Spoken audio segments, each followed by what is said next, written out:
Picture this. Just 5 years ago, the Kingdom of the Creek was a place where people moved freely, unburdened by paperwork or fear.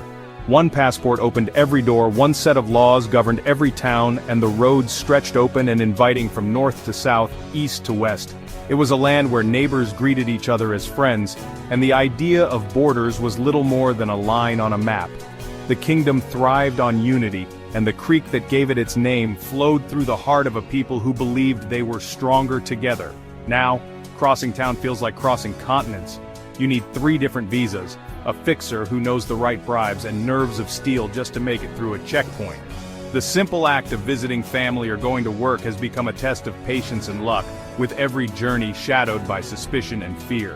The kingdom has splintered into 3 rival territories, each with its own rules, its own leaders, and a long list of grudges. The once familiar landscape is now a patchwork of colors and flags, each one marking a new set of boundaries and a new set of dangers. What was once a single flowing creek, symbol of unity and life, is now a tangled delta of suspicion, with every branch watched by wary eyes. Trust has dried up, replaced by rumors and accusations that flow faster than water ever did. The old maps are worthless now. Borders shift with every new argument, every backroom deal, every skirmish. What was safe yesterday might be forbidden today, and no one can keep up with the changes. This wasn't a sudden collapse. It was a slow, relentless erosion of trust, like a riverbank wearing away, grain by grain, until the ground beneath your feet simply gives way. Friendships dissolved, alliances faded, and suspicion seeped into every conversation. Imagine a Jenga tower, blocks pulled out one by one, each decision weakening the whole, until finally, with a shudder, the entire structure crashed. That's what happened here, except the pieces that fell were people's lives. The kingdom, once stable and prosperous, now looks like a reality show gone off the rails. Streets that once bustled with trade and laughter are now empty or filled with chaos, and the sense of community has been replaced by a scramble for survival. Each faction claims to be the hero of this story, the rightful savior of the creek, but no one's listening to anyone else. The leaders argue, the people shout, and the only thing they share is a refusal to compromise. The old motto, "One creek, one people," is now a bitter joke. The banners still hang, faded and torn, reminders of a unity that feels like a distant memory. People laugh at the words, but there's pain behind the laughter. The land is carved up like a pie at a table where no one trusts the other. The South holds 40%, the North 35%, and the East 25%. Each region guards its slice jealously, and the lines between them grow sharper every day. New walls rise where open fields once lay. Checkpoints and armed patrols have replaced the old markets where people once traded stories and goods. The sense of belonging has been replaced by suspicion and fear. Everyday life is now a maze of borders, checkpoints, and suspicion. Even the simplest journey is fraught with uncertainty, and every stranger is a potential threat. Families are split by fences and walls, trade is blocked at every turn, and while leaders play their games of power, it's the ordinary people who pay the price, waiting, hoping, and wondering if things will ever be whole again. In the Kingdom of the Creek, the only thing that flows freely now is distrust, a current that runs deeper and faster than the creek ever did, dividing a people who once called themselves one. Meet the Southern Syndicate, the Old Guard.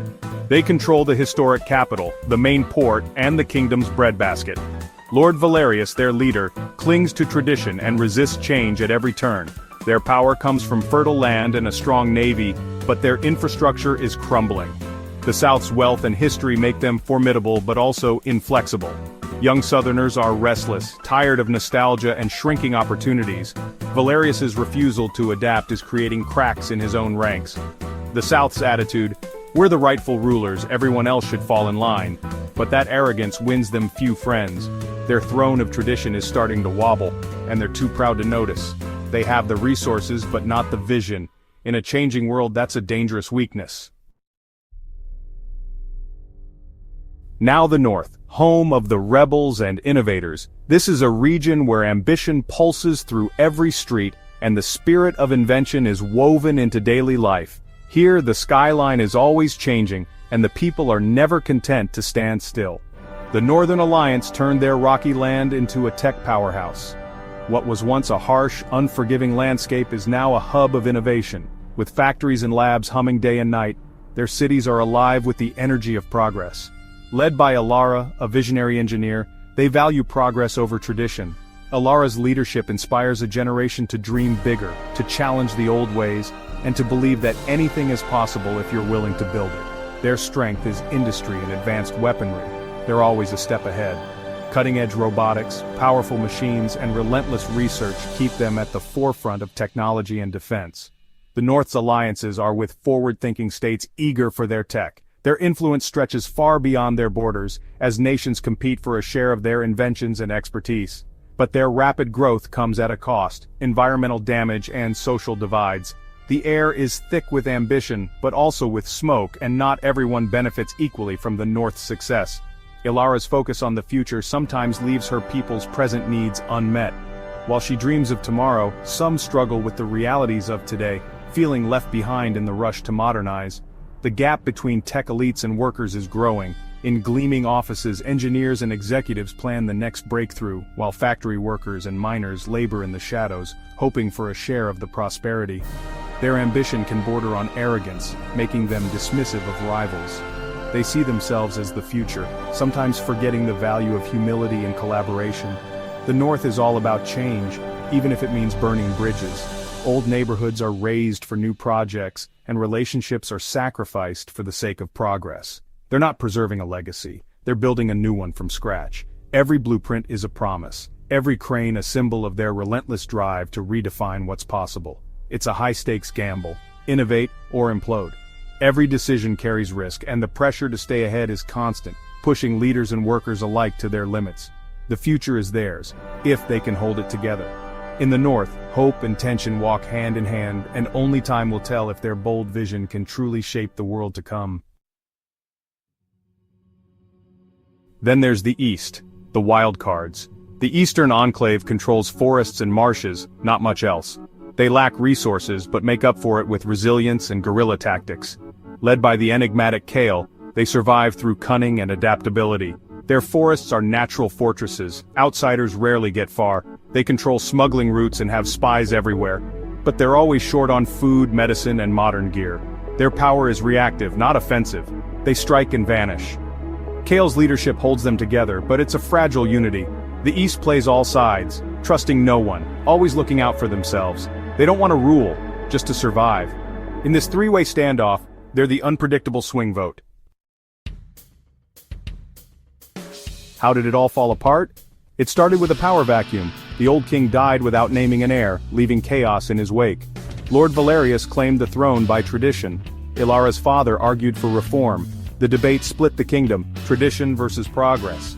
What began as a political argument turned into open rivalry. The South backed Valerius, the North rallied behind reform. The East watched, waiting for their chance.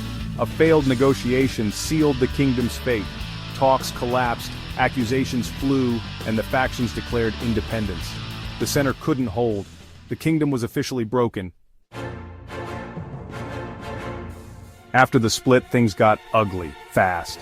What began as a tense standoff quickly spiraled out of control, as old alliances shattered and new lines were drawn in the dirt.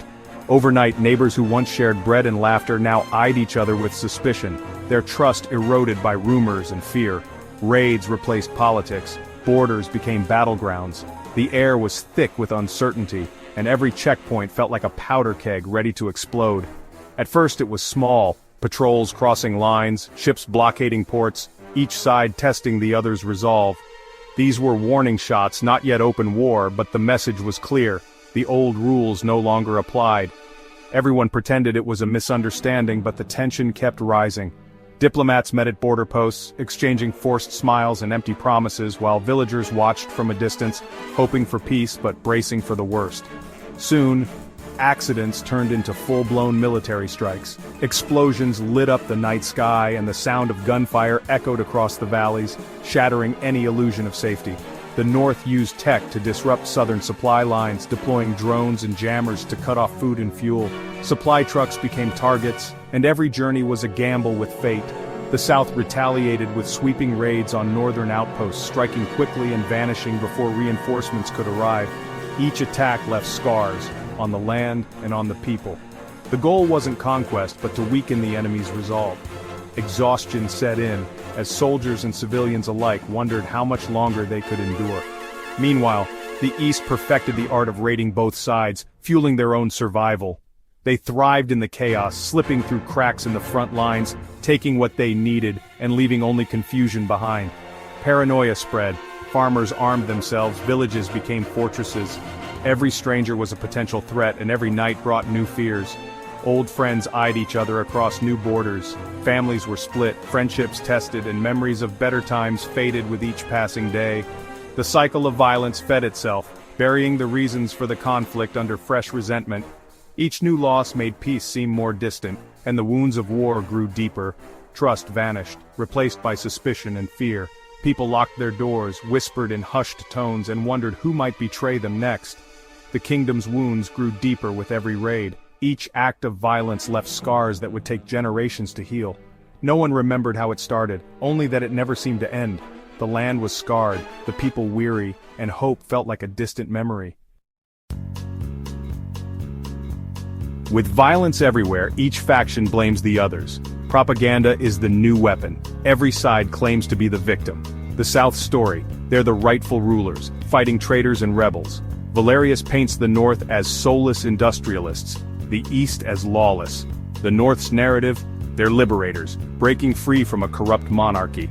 Alara promises progress and equality, casting Valerius as a tyrant.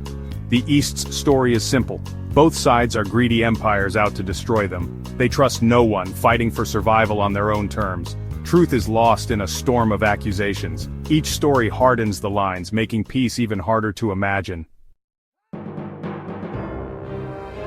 At its core, this war is about resources. The South has food and land but lacks minerals for war. Their raids target northern mines, but foreign trade is slow and costly. The North is rich in iron and tech but can't feed its people. They raid southern granaries and invest in food tech, but hunger grows. The East has neither, just forests, smuggling, and survival skills. They trade herbs and secrets for food and weapons, always hustling.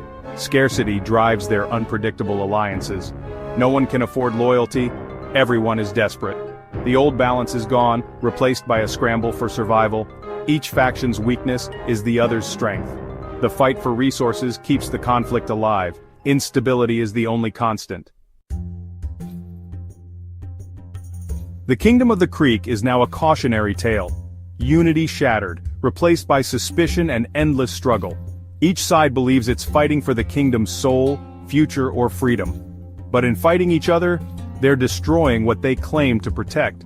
The cost isn't just land or resources, it's trust, lives, and a shared future. Walls are now both physical and psychological. Old bonds are broken, new identities are forged in rivalry. The lesson unity must be nurtured or division will consume all. When ambition trumps empathy, everyone loses. The once mighty creek is now a fractured delta, slowly drying up.